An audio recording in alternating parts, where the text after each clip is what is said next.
Хурдан өгөөч яас ядраад удаа юм яарч очив. Байна уу? Яралтай тусламжаас залгуудын танаа өгөхөд явганы хасаар гарч байгаа машин бүргэлсэн байна.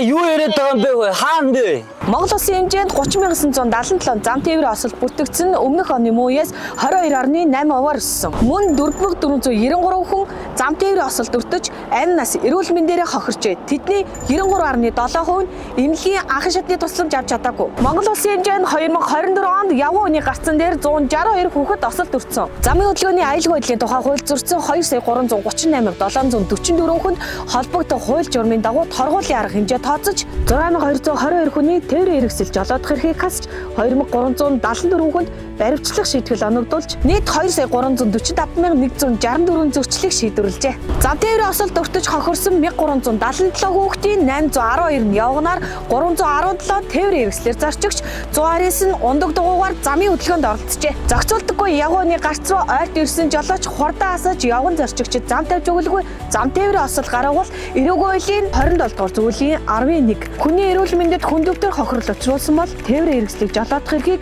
1-3 жил хүртэл хугацаагаар хасаж 2701-ээс 14001-тэй тэнцэх хэмжээний төгрөгөөр торгох эсвэл 240 цагаас 720 цаг хүртэл хугацаагаар нийтэд тустай ажил хийлгэх эсвэл 6 сараас 3 жил хүртэл хугацаагаар зорчих эрхийг хязгаарлах ял шийтгэн. Мөн эрүүгийн хуулийн 27-гийн 10 дугаар зүйлийн 2-д энэ гэмт хэргийг согтуурсан мансуурсан үедээ тээврийн хэрэгсэл жолоодох эрхгүй хүн хүний эрүүл мэндэд хүнд хохирол учруулж үйлдсэн бол тээврийн хэрэгслийг жолоодох эрхийг 3-аас 5 жил хүртэл хугацаагаар хасаж 1-3 жил хүртэл хугацаагаар зорчих эрхийг хязгаарлах эсвэл 1-3 жил хүртэлх хугацаагаар хорих ял шийтгэн. Зохицуулдаггүй явган үний гарц руу ойрт ирсэн жолоочтой хурдан асаж явган зарчигчид зам тавьж өгөх үүрэгтэй. Замын хөдөлгөөндөө соёлтой оролцъё.